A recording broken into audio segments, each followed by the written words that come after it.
Illegal immigration down 68.6% from peak in May after U.S. Mexico deal, proof that Trump's tariff threat worked. Hello, this is Robert Romano, Vice President of Public Policy with Americans for Limited Government, dailytorch.com.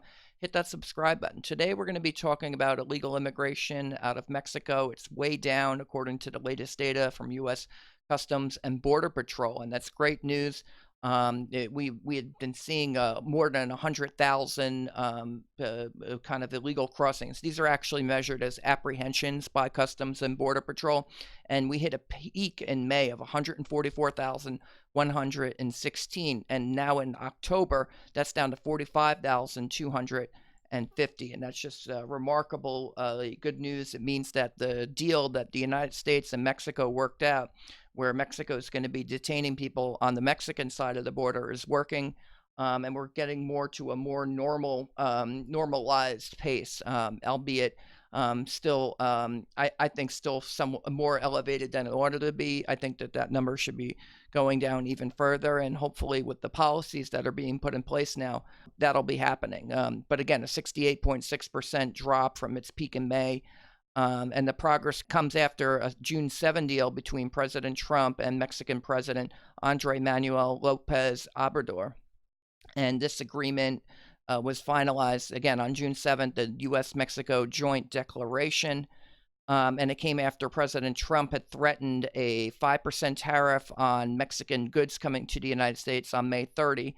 That would start on June 10, then 10% on July 1, and then up to 25% by October. And Mexico said, "Oh wow, we're not going to do that. Let's try to secure our side of the border." And so you have this declaration. This was Trump's tweet on May 30th. He said, "On June 10th, the United States will impose a 5% tariff on all goods coming into our country from Mexico until such time as illegal migrants coming through Mexico into our country stop. The tariff will gradually increase until the illegal immigration problem is remedied, at which time the tariffs will be removed. Details from the White House to follow." Again, the Mexican government didn't want to have anything to do with that, and so they cut the deal days later. Again, that's great news for the United States. It's good news for Mexico, too. I think that they'd like to get this resolved so that we're not threatening to put tariffs on them.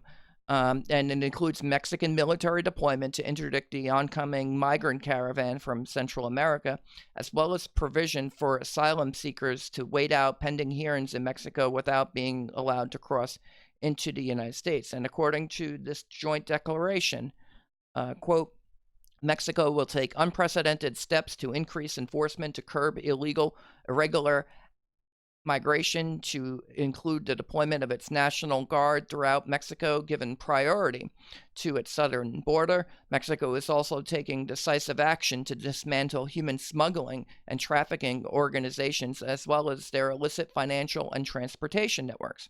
In addition, the migrant protocols, protection protocols were expanded. Quote, those crossing the U.S. southern border to seek asylum will be rapidly returned to Mexico, where they may await the adjudication of their asylum claims, and Mexico will authorize the entrance of all those individuals for humanitarian reasons in compliance with its international obligations while they await the adjudication of their asylum claims. And now, if nothing else, the agreement proved that Trump could negotiate with Mexico on this issue, and that Mexico itself was a willing participant given proper inducements.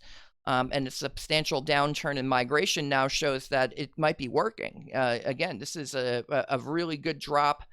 You were at the peak of the migrant caravan, 144,000. Now we're down to just 45,000, and that's just great news. The critics at the time, they said it couldn't be done.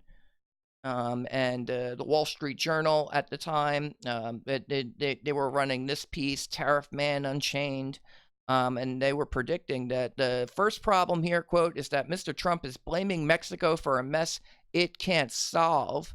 Perhaps it could better control its border with Guatemala, but the caravans north are often led by gangs that know how to bribe or avoid police. Well, the numbers speak for themselves.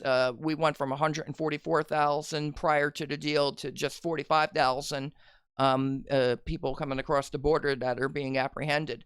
And that's just a tremendous drop, and it proves that Wall Street Journal was wrong.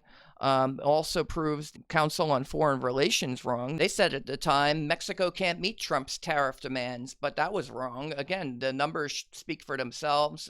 When Mexico deployed its National Guard, we've seen a substantial decrease of illegal immigrants coming from Mexico. So clearly they can do a lot more than they were letting on.